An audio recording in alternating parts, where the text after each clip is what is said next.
ድምፅ ህዝቢ ድምፅ ትግራይ ድምፅ እምነት ፍኖተ ብርሃን ድምፅ ህዝቢ ድምፅ ትግራይ ድምፅ እምነት ፍኖተ ብርሃን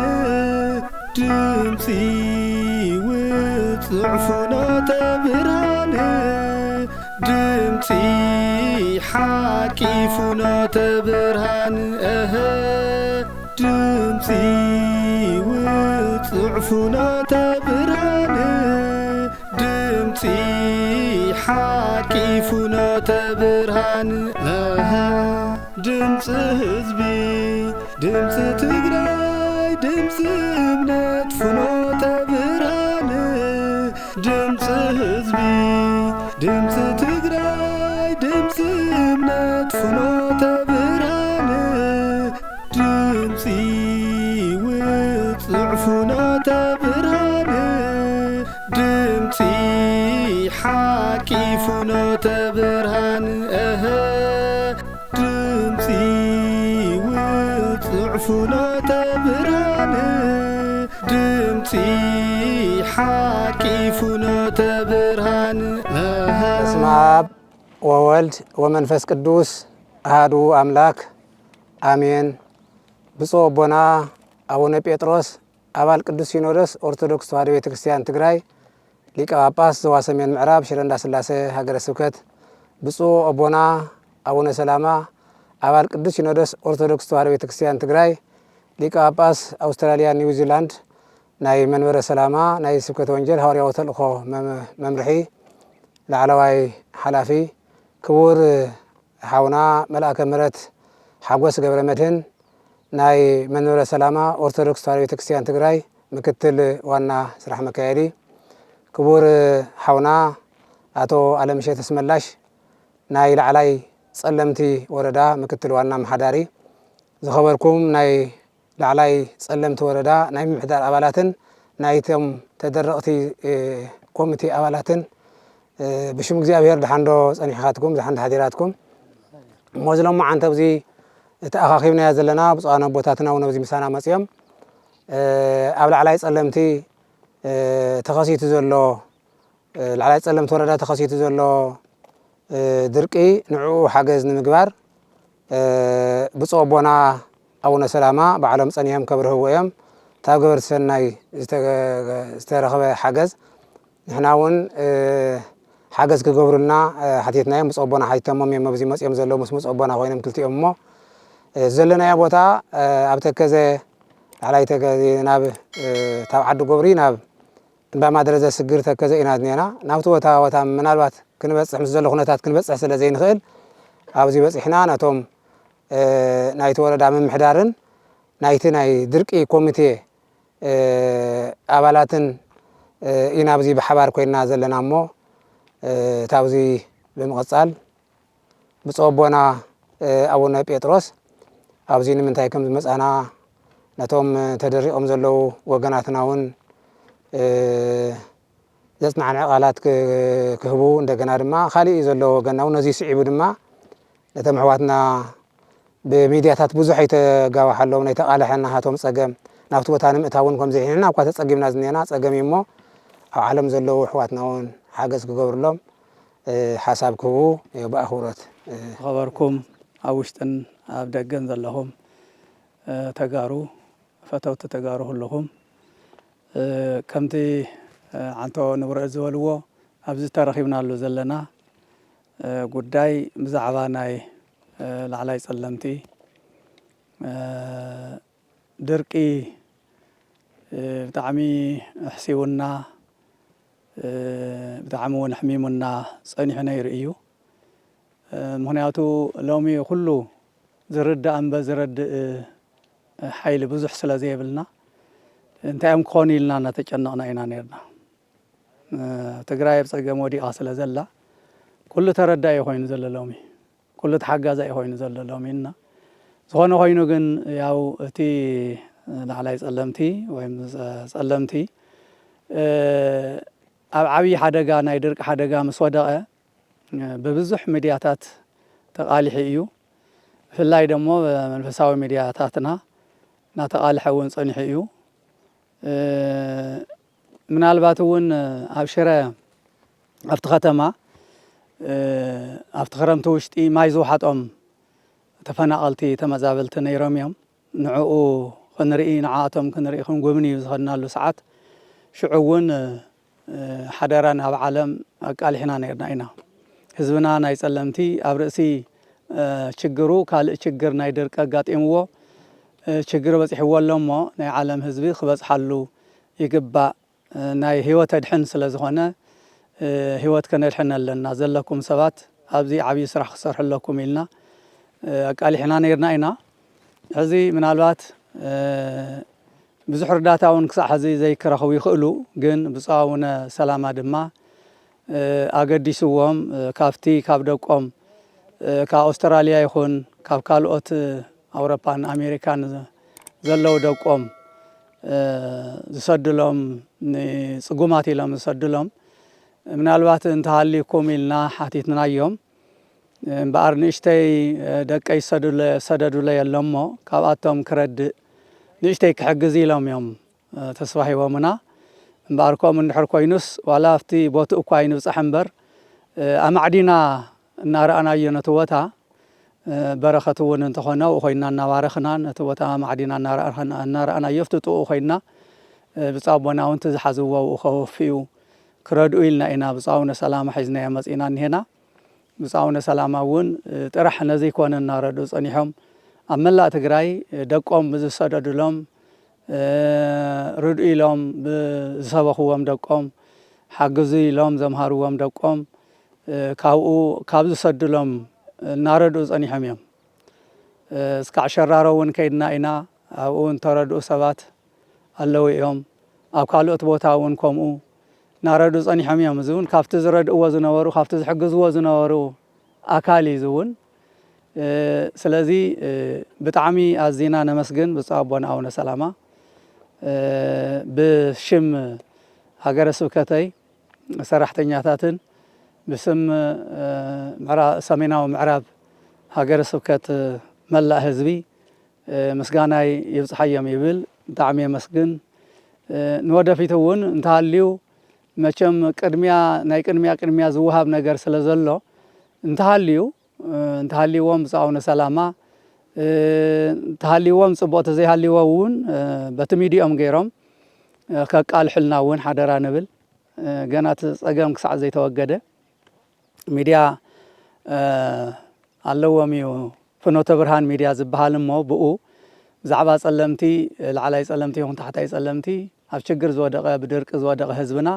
ንኸቃልሑልና እውን ሓደራ እናበልና ትዝገበሩልና ሓገዝ እውን እናመስገና እቶም ኮሚቴ መፂኦም ነቲ ገንዘብ ተቐቢሎም ብስነ ስርዓት መዝገብ እናመዝገቡ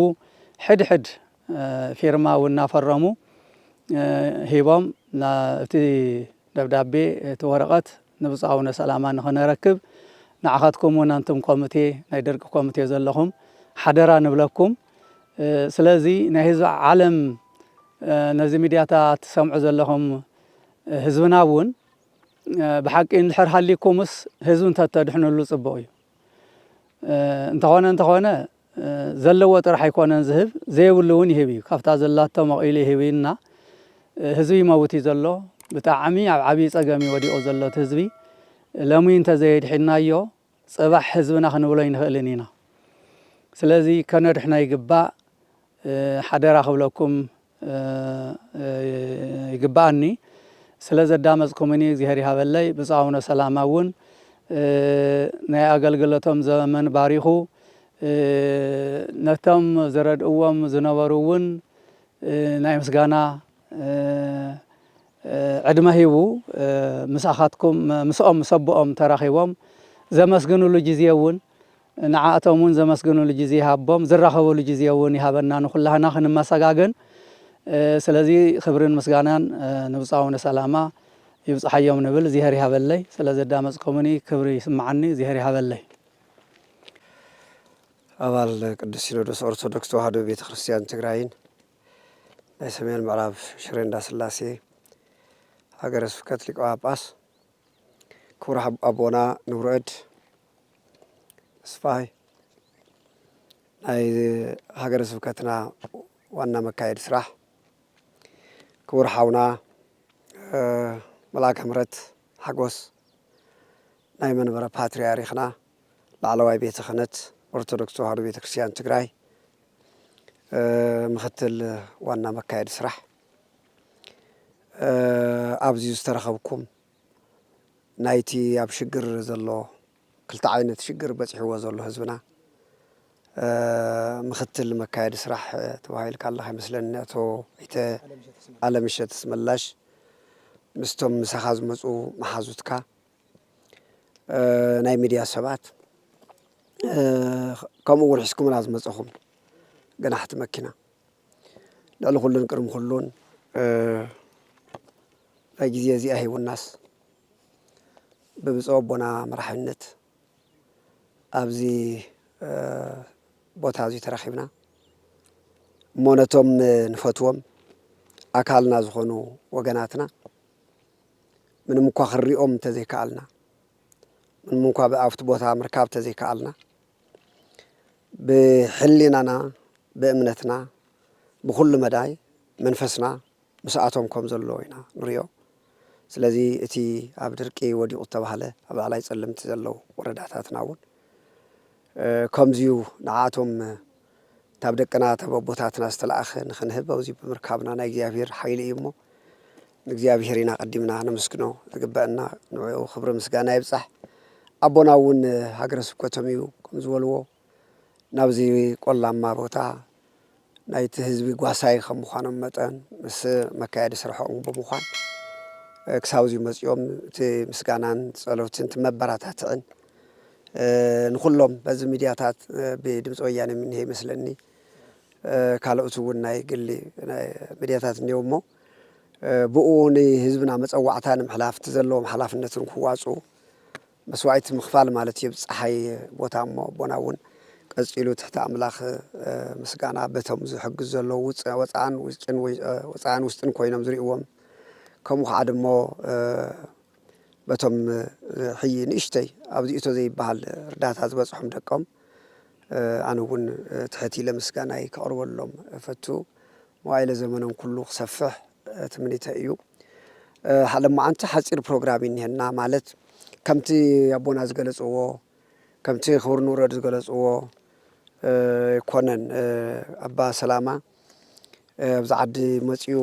ከምታ ዝበልዋ ንእሽተይ ክኸድ ከሎ ክዘውር ከሎ ኣጋጣሚ ኣብቲ ወፃእ ከም ምንባረይ እተብቲ ወፃእ ዘሎ ዘይረብረበ ህዝብና ትማሊ 2013 ዙርያ ጥምጥም ኣብቲ ዓፀናሉ ብመኸተታት ከይረብረበ መኸተ ሓደ መኸተ ክልተ መኸተ ሰለስተ እንዳበለ ዝነበረ እንደገና ሓዚ ከዓ ድማ ክሳብ ሕዚ እውን ዘይረብረበ ዘሎ ህዝብና ኣብ ወፃእ ዘሎ ኣብ ንኸዶ ኣብ ንበፅሖ ቦታ እስኪ ሓግዙና ኣብፅሑልና ዝብል መልእኽቲ እምበር ሃውን ኢለውን ለኣኹለ ኢለውን ይፈልጥ ኩሉ እውን ክፈልጦ ዝግባእ ለኣኹልና ወይ ክንሕግዝ ኢና እሞ ኮንትሪቢዩት ገበሉና ሓግዙና ዝብል ኣይኮነን እንታይ ደኣ ይከታተሉና ስለ ዘለው ብትክክል ተንልእኻ ሕቃቕ ሳንቲም ከይቀርየት ናብቲ ህዝብና ክትበፅሕ ትኽእል እያ በቦና ኣብ ምክንያት ተሊእኽናያ ሕቃቕ ሳንቲም ተይቀርየት ናብኣ ክትበፅሕ ትኽእል እያ ዝብል ብዙሕ ህዝቢ ስለ ዘሎ ብኣ ዝተለኣኸት እያ ትመፅእ እምበር እታ ኣባ ሰላማ ምንም ዝኾነ ነገር የለን ናይ ሎማዓንቲ ነዚ ነገር እዩ ዝገበሉልና ደቅና ሓደ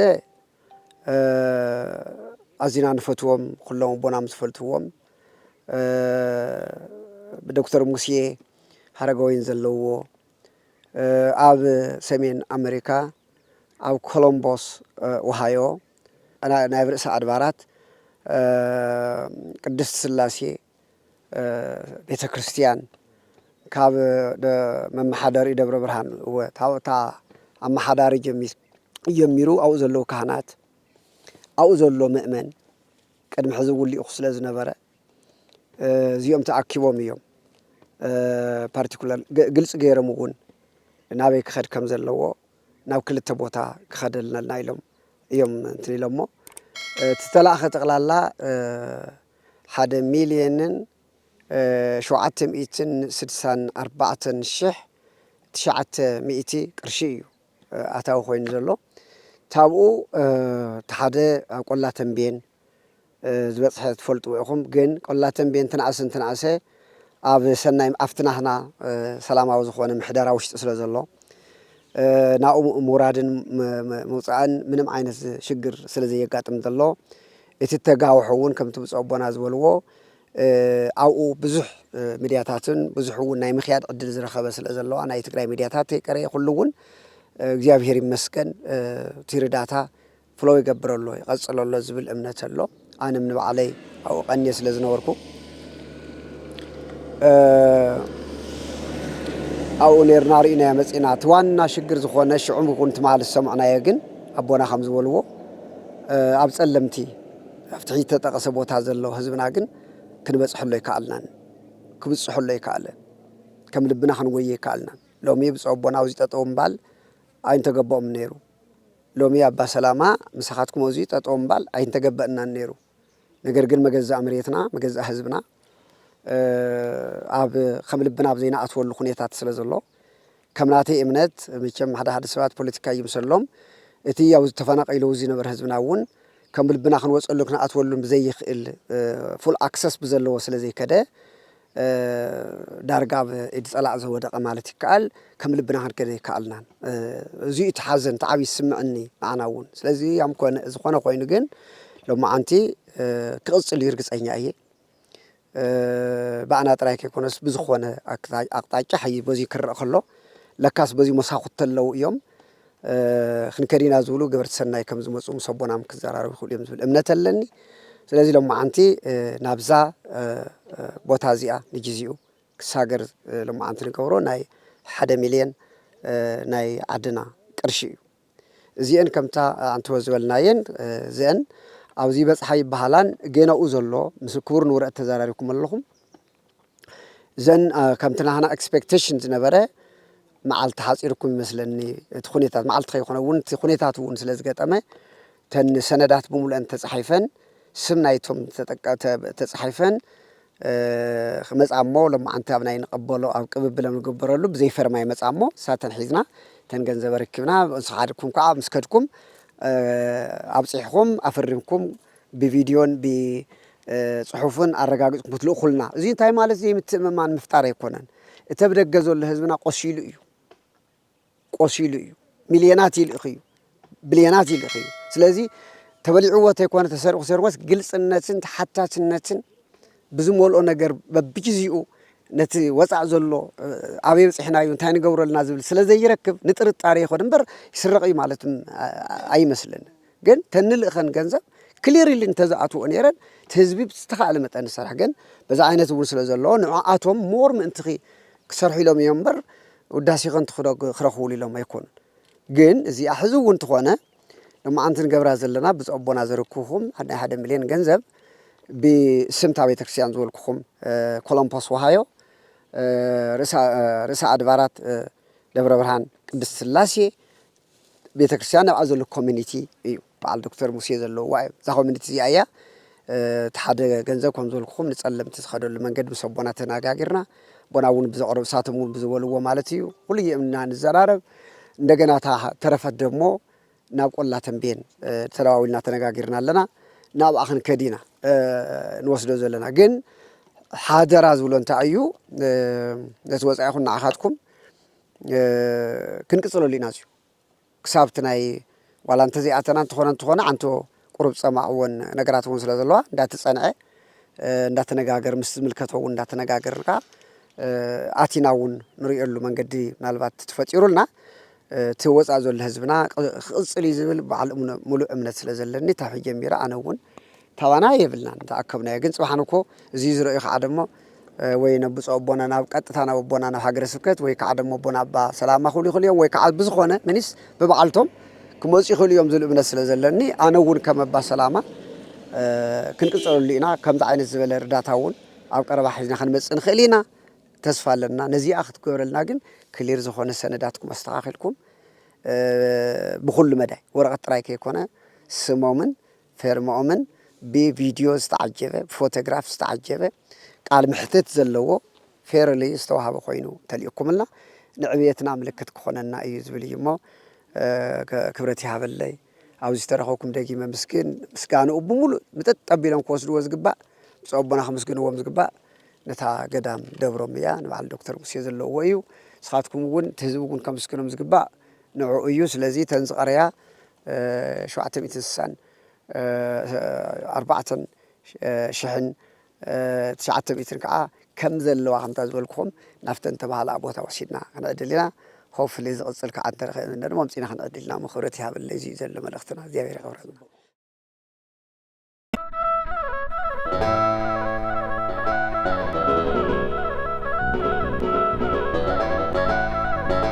ድምጽ ህዝቢ ድምጽ ትግራይ ድምጽ እምነት ፍኖተ ብርሃን ድምጽ ህዝቢ ድምጽ ትግራይ ድምጽ እምነት ፍኖተ ብርሃን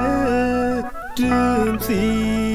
ውጽዕ ፍኖተ ብርሃን ድምጽ ሓቂ ፍኖተ ብርሃን ድምፂ ውጽዕ ፍኖተ ብርሃን ድምፂ ሓቂ ፍኖተ ብርሃን ድምፂ ህዝቢ ድምፂ ትግራይ ድምፂ እምነት ፍኖተ ብርሃን ድምፂ ህዝቢ ድምፂ ትግራይ ድምፂ እምነት ፍኖተ ብርሃን ድምፂ ውጽዕ ፍኖተ ብርሃን ወረዳ ላዕላይ ጸለምቲ ዘፈር ቁጠባ ሓላፊ ከምኡውን ምስተን 6 ጣብያታት ብሰንኪ ዝናብ ሕጽረት ገጢምዎን ዘሎ ሓደጋ ድርቂ ኮሚቴ ማለት እዩ ስለዚ አቦታትና ሒዞምልና መጽኦም ዘሎ በረከት ወይ ድማ ረድኤት ብሽም ተወረዳ ጸለምቲ ምስጋናይ እናቀረብኩ ቀሊል ዝበሃል ሓገዝ ኣይኮነን ሕጂ ኣብ ኣፍሞት ዝርከቡ ብርክት ዝበሉ ሰባት እውን ስለ ዘለዉ ንዕኦም ቀልጢፍና እስካብ ከምቲ ጻውዒት ተገበረሉ ብግዚኡ እስካብ ዝበጽሕ ክበጽሓሎም ስለ ዝኽእል ጽቡቕ ኢለ ዝወስድ ማለት እዩ ስለዚ ወረዳ ላዕላይ ጸለምቲ ከም ዝፍለጥ ብተደጋጋሚ እውን ንሕልፎ ኢና ካብቲ ጽቡቕ ግዜ እውን ዝበሃል ግዜ ተደራቂ ከባቢ ዝፍለጥ እዩ ብፌደራል ብዝተፈላለዩ ኣካላት ብህጹጽ ሓገዝን ሴፍቲኔትን ዝርዳእ ህዝቢ እዩ በቲ ኩነታት መሰረት ተገይሩ ግን ካብቲ ኩነታት ካብ ዝፍጸም ሰዓት ጀሚሩ ድሕሪ 2013 ምንም ዓይነት ሓገዝ ዘይተረኸበሉ ሰብኣዊ ረድኤት ንህዝቢ ይኽልከልን ግን ድማ ተኸልኪሉ ዝጸንሓሉ ኩነታት ተፈጢሩ እዩ ማለት እዩ ክሳብ ሕጂ ናይ ሴፍቲኔት ረድኤት ኣብ መላእ ትግራይ ክወሃብ ከሎ ተወረዳ ንሱ ተዓጽወ እዩ ማለት እዩ ብርክት ዝበሉ ሰባትን ሕማምን ንሞትን ነተዳረጉ እዮም ዝርከቡ ማለት እዩ ስለዚ ሕጂ ዝተገበረልና ደገፍ ብጣዕሚ ጽቡቕ እዩ ካልኦት እውን ዘለዉ በዛ ኣጋጣሚ እዚ ካልኦት እውን ዘለዉ ገበርቲ ሰናያት ተወለድትን ፈተውትን ድማ ንጽቡቕ ነገር ብዙሕ ዝሰርሑ ኣካላት እውን ስለ ዘለዉ ናብዚ ገጾም ምልስ ኣቢሎም እቲ ህዝቢ ካብ ሞት ካድሕንሉ ዝኽእሉ መንገዲ ክፈጥሩ ጻውዒትና እውን በኣጋጣሚ እዚ ያው ንጽውዕ ማለት እዩ ስለዚ እቲ ሕጂ ተዋሂብና ዘሎ ኩነታት እቶም ኣቦታትና ምስቲ ዘሎ ኩነታት ንእሸይ ከይንጽገም እቲ ኩነታት ንሱ ብኮማንድ ፖስት ስለ ዝምራሕ ኣከራኻሪ ከባቢ እውን ስለ ዝበሃል ምናልባት ጸገም ነው መጽሓና ይኸውን ዝብል ነገር መሰረት ተገይሩ እስካብዛ ጫፍ ተከዘ መጽኦም ንሱን ተስፋ ንትህዝቡ ክኾነ እምበር ኣብ ሽራ ኮይንካ ምቕባል ይከኣል ነይሩ እዩ ክንበጽሓሉ ዘይከኣልና ምዃንና እሞ ድማ እስካብታ ክንበጽሓ ንኽእል ክናረጋግጸሉ ብዝብል ደረጃ እስካብዚ በዚ ፀሓይ እዚ ናብዚ ከባቢ እዚ መጽኦም 1 ሚልዮን ቅርሺ ናፍቲ ህዝቢ ኣብጽሑልና ደቅና ኢኹም እሞ ኮሚቴ ኢኹም እሞ ናይቲ ህዝቢ እናቐረጽኩም ንንሕድሕድኡ ክበጽሕ ብዝኽእል መንገዲ ክተብጽሑልና ዝብል ነገር ተዋሂብና ሓላፍነት በቲ ሓላፍነትና መሰረት እውን ክናብጽሕና ማለት እዩ ስለዚህ ሕጂ ኸይናዮ ዘለና ኸያዶ በቲ ኣብኡ ዘለዉ ዘተሓባብሩ ኮማንድ ኣፍሊጥና ኢና ማለት እዩ ከምዚ ዝበለ ቅርሺ ኣሎ ምልመላ ይገበር ኢልና ነቲ ጣብያታት እውን መልሚሎም ኮታ ሂቦም ትምልመላ ነተኻየደ እዩ ዝኒአ ስለዚ ገሊኡ ናይ ስልኪ ፀገም ኣለዎ ዝተበታተኸ ምቹውነት ዘለዎ ነገር እውን ኣይኮነን እቲ ጣብያታት ስለዚ ብፍትሓውነት ተኸወፅሖ ዝግባእ ኣካል ብዝተኸኣለ መጠን መልሚሎም ካምፅሉ ብዝኽእሉ መንገዲ እቲ ሓሳብ ሂብናዮም ኣለና ብኡ ደረጃ ምስ መፀ ብትኽክል እውን እናተፈረመ ብቪድዮ እውን ነቐረፅና ከም ንህበኩምን በዛ ኣጋጣሚ እዚ ከረጋግፀልኩም ይፈቱ የቕኒየለይ ክብረት ይሃበለይ ንዝሃብኩም ኣካላት እውን ወሲኹ ወሳሲኹ ይሃብኩም ክብረት ይሃበለ ወዲ ኣለኹ ዝሃቡ ይሃበልና ብፍላይ ድማ ወሃዮ ደብረ ብርሃን ቅድስት ሥላሴ ቤተ ክርስቲያን ብዶክተር ሙሴ ዝምራሕ ቤተ ክርስቲያን እና ሰበካ ጉባኤው ብምልኡ ተም ምእመናን እውን ዝለገሱ ብስምታ ቤተ ክርስቲያን ዝለገሱ ኩሎም እግዚአብሔር አምላክ ሀብተ ስጋ ሀብተ ነፍስ ይዓድለልና ክብሪ ይዓድለልና ዘይሃቡ ደሞ እዚ ሰሚዖም ዝሪኦም ንኽህቡ ቅዱስ መንፈሱ የነቃቅሓልና እግዚአብሔር አምላክና አቦና ብዛውነ ሰላማ እውን ናብዚ ቆላ ወሪዶም እስቲ ተዓድውን ብዓይነይ ክርኢ ኢሎም ኣማዕድዮም ንምርኣይ ስለተረኸቡልና ብጣዕሚ ነመስገን ዕድመ ይሃበልና ክብሪ ይሃበልና እግዚአብሔር አምላክና ንስኻትኩም እውን አንቱም ተቀበልቲ እውን ከምቲ ብቃልኩም ዝነገርኩምና ቃልኩም ንክትሕልው እግዚአብሔር ይርዳእኩም ቃልኩም ሓሊኹም እውን እቲ ዝተባሃለ ንክተረክቡና እግዚአብሔር ምስኻትኩም ይኹን እግዚአብሔር አምላክና እቲ ዝጠመየ ዓድና እቲ ኣብ መከራ ዘላ ዓድና እውን እግዚአብሔር አምላክ ጥሜቱ ድርቁ መከርኡ ኣወጊዱ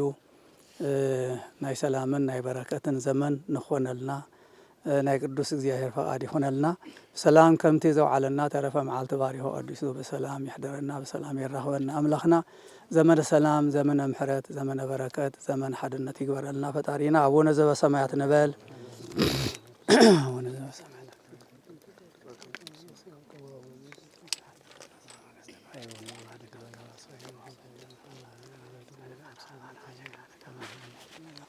በስመ አብ ወወልድ ወመንፈስ ቅዱስ አሐዱ አምላክ በመጀመሪያ እንኳዕ ካብ 2017 ዓመተ ምህረት ዘመነ ማቴዎስ ናብ 2018 ዓመተ ምህረት ዘመነ ማርቆስ በሰላም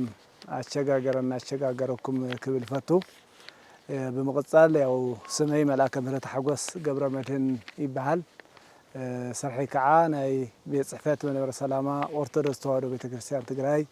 ምክትል ዋና ስራሕ መካየዲ እየ ሎማዓንቲ ካብ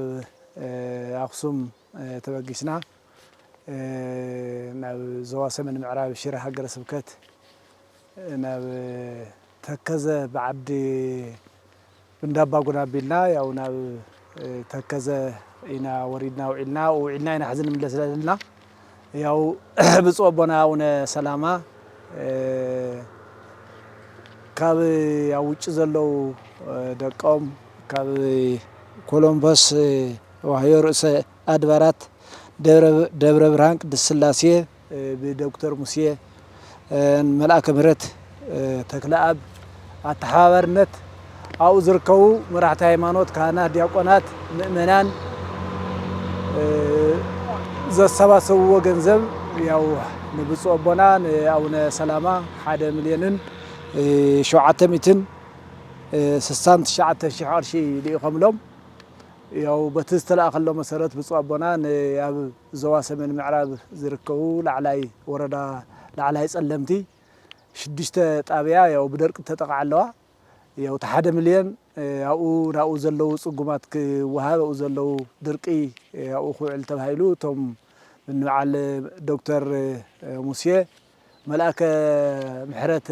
ኣባ ተክለአብ ኣዋፂኦም ዝለኣኽዎ መሰረት ሎማዓንቲ ያው ብፁዕ ኣቦና ካብ ኣክሱም ሒዞምና ናይ ሰሜን ምዕራብ ሽረ ሃገረ ስብከት ሊቀ ጳጳስ ብፁዕ ኣቦና አቡነ ጴጥሮስ ዋና ስራሕ መካየዲ ክቡር ንውረእድ ተስፋይ ተወልደውን ኣብ ሽረ ጸኒሖምና ያው ክልቲኦም ኣቦታት ያው ክቡር ንውረእድ ካብኡ ሚድያታቱን ናይ ባዕሎም ናይ ኣቡነ ሰላማ ፍኖተ ብርሃን ሚድያ ያው ቴሌቪዥን DW ሒዝና ኸይድና ንሰቶም ሓቢሮምና ኸይዶም ካብኡ ዝረኸብናዮም ናይ ወረዳ ታሕታይ ላዕላይ ጸለምቲ ምክትል ዋና ኣመሓዳሪ ያው ካልኦት ናይቲ ኣብኡ ዘሎ ኮሚቴ መተሓባበርቲ ጸኒሖምና እዮም ኣብኡ ወፍቲ ወሰን ተከዘ ኾይና ተወቦታቱን መልእኽተን መሓላሊፎም እዮም ብግቡእ መልእኽተን መሓሊፎም እቲ ናይ መንግስቲ ተወካሊ ናይ ወረዳ ምክትል ኣመሓዳሪ እውን ምስቶም ኮሚቴኡ ኮይኑ መልእኽተን መሓሊፉ እቲ 1 ሚልዮን ቅርሺ እውን በኣካል ሽዑ ተም ሚድያ እውን እንዳቀረጹ ያው ንሰቶም እውን ተቀበልቱ እውን እንዳተቀበሉ ወሃብቱ እውን ያው ብኢድ ብፁዕ ኣቦና ኣቡነ ጴጥሮስ ብፁዕ ኣቦና ኣቡነ ሰላማ እቲ ገንዘብ ያው ረኪቦም እዮም መጺና ዘለና ያው እቲ ቦታ ተኸባቢ ፀሓያም እዩ ቆላ እዩ ካልኣይ ምስ ናይ ጸለምቲ ዘሎ ያው ትማዓዶ ንምስጋር ድልየት ነይርዎም ተወቦታት ነገር ግን ያው ከምቲ ኩላትና ንፈልጦ ክሳብ ሕዝና ጻይ ወፅን ናይ ጸለምቲ ዘሎ ኸባቢ ያው ብኮማንዶ ፖስት ዝመሓደር ስለዚ ነተወቦታት ዋስትና ዝወስደሎም ኣካል ዝወስደና ኣካል ናይ ነበረን ኩላትና ስለዚ ነገር ግን ተወቦታት ያው ናይ ህዝብ ፍቅሪ ስለ ዘለዎም ህዝብና ተጨኒቁ ኢሎም ስለ ተጨነቁ ክሳብ ኣፍታ ተከዘ ርባ ኸይዶም ኣፍታ ተከዘ ኸባቢ ኾይኖም ያው ጸሎት ገይሮም ኾይኖም ሰላም ክኸውን ስለዚ እቲ መሬቱ ናጻ ክኸውን ስለዚ ናብቲ ህዝቦም ከይዶም ነቲ ህዝቦም ከጽናዕንዑ ነቲ ህዝቦም ክባርኹ ኣብኡ ጸሎት ገይሮም ኣብኡ መልእኽተን መሓሊፎም ኢና ተመሊስና ዘለና ያው ቶም ናይ መንግስቲ ዝነበሩ ናይቲ ህዝቢ ተወከልቲ እውን ተቐቢሎም ንቐጻላይ ሰላም ኮይኑ ያው ንሶም እውን ኣቦታት ከይዶም ነቲ ህዝቢ ክባርኽዎ ዓብዪ ድልየት ኣለዎም በቲ ወለበቲ ግን ያው ሎማዓንቲ ተገይሩ ዘሎ ስራሕ ብጣዕሚ ደስ ዝብል ሰብኣዊ ስራሕ እዩ ጽቡቕ ስራሕ እዩ ስለዚ ስራሕ ማለት ከምዚ እዩ ካሊእ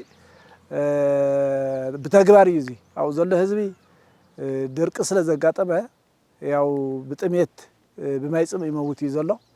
ስለዚ ኣቐዲምካ ሰብ ቅድሚያ ተልዮ ቅድሚ ኩሉ ዘልዮ ምግቢ እያ ተልዮ ልዕሊ ኩሉ ተልዮ ያው ትስተይ ህይወት ተጸንሑ ኩሉ ነገር ዝርከብና ያው ብፁዕ ኣቦና ኣቡነ ሰላማ ብተደጋጋሚ ከምዚ ዓይነት ስራሕቲ ያው ከምቲ ንፈልጦ ኣብቲ ሓገዙን ልዕሊ 70 ገለ ሚልዮን ዝኣክል ኣተሓባቢሮም ያው ዝተፈላለዩ ሓገዝ ክወሃብ ኣተሓባቢሮም መሪሖም እዮም ስለዚ ያው ሕዚ እውን ኣብኡ እዮም ዘለዉ ያው በተለይ ናይ ብፁዕ ኣቦና ዓብዪ ተኣማንነት ተዝረኸብዎን ያው በታ ዝተለኣኸልት መሰረት ናብታ ዝተባህለት እዮም ዘውዕልዋ ሎማዓንቲ 1 ሚልዮን ያው ዘለዋ ብሚድያ እናተቐረጸ ተረኪቦም እዮም ያው እንዲያም ዓብዪ መልእኽቲ ዝሃብዎም ኣብቶም ህዝቢ ኸይድኩም ንመን ከም ዝሃብኩመን ኣፍሪምኩም ዶክመንት ብሚድያ እንዳቀረጽኩም ዶክመንት ለኣኹልና ነቶም ዝለኣኹልና ሰባት እውን ክንልኸሎም እንቲ ኢሎም ዓብዪ ሓደራ እዮም ሰደሞም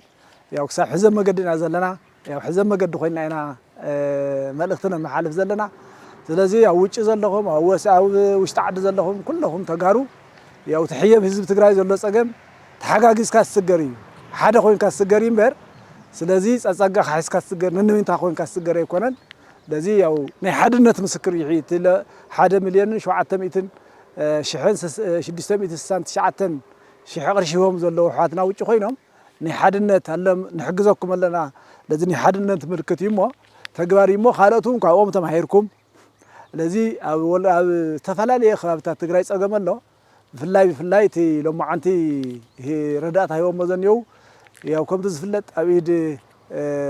ካልኦት ሓይሊ ስለ ዘኒአ ሓገዝ ዝረኽቦ ኣይኮነን ሓገዝ ኣክሰስ ዝኣትዎም ኣይኮነን ስለዚ ኩለኹም ክትሕግዙ ንቐጻላይ እየ ሓደራ ክብል ዝደሊ ብዝበለጸ ናይ ሎማዓንቲ ፕሮግራም ደስ ዝብል ጽቡቕ ፕሮግራም ነይሩ ንቐጻሊ ኩለኹም ነዚ ተኸትልኩም ክትሕግዙ እየ ሓደራ ዝብል ስለዚ ንብፁዕ ኣቦና ኣቡነ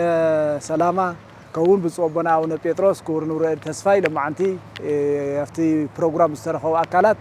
ዝለዓለ ክብርን ምስጋናን ኣለና ነዚ ረዳእታ ዝሰደድኩም በዓል ዶክተር ሙሴ በዓል መልአከ ምህረት ኣተሓቢርኩም ሰደድኩም በዓል ዶክተር ሙሴ በዓል መልአከ ብርሃናት ኣባ ተክለ ኣብ ከዓ ያው ብጣዕሚ ነመስግን ኣብ ህዝብኩም ዘለኩም ፍቅሪ ኣብ ዓድኩም ዘለኩም ፍቅሪ ስለዚ ብተግባር ገሊጽኩም ኣለኹም እሞ ሓደ ስኻትኩምን እዚ ስራሕ እዚ ተግባር እዚ ያው ክትቅጽልሉ ካልኦት ኣብዚ ዘይተሳተፉ ዘለኹም ኣካላቱን ክሳተፉ ግዜ ክወግዕ እዩ ስለዚ ጽባሕ እቲ ግዜ ምስ ወግሐ እዚ ዘይገበርና ዝብል ነስሓ ከይህሉ ስለዚ ኩላትና ክንተሓበር ከም ዘለና ሓደራ ዝብል ንብፁዕ ኣቦና ኣቡነ ሰላማ ዝለዓለ ክብሪ ኣለና ስለዚ ካልኦትኩም እውን ኣብ ውጭ ዘለኹም ትፈልጥዎም ከትፈልጥዎም ዘይትፈልጥዎም ስለዚ እዚ ኣውፅሑልና ኢልኩም ተልኢኩሞም ያው ኣብ ቅፅበት ኣውፂሖም ኣብ ተግባር ዘውዕሎ እዮም ያው ብኦም ኣቢልኩም ንቐፃላይ እውን ክትልእኹ ይሓደራ ዝብል ይቐኒየለይ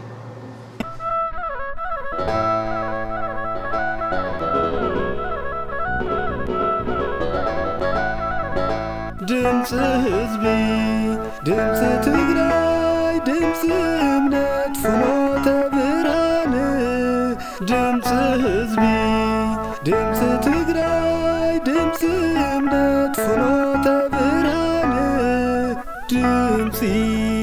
ውፅዕ ፍኖተ ብርሃን ድምፂ ሓቂ ፍኖተ ብርሃን ድምፂ ውፅዕ ፍኖተ ብርሃን ድምፂ ሓቂ ፍኖተ ብርሃን ድምፂ ህዝቢ ድምፂ ትግራይ ድምፂ እምነት ፍኖተ ብርሃን ድምፂ ህዝቢ ድምፂ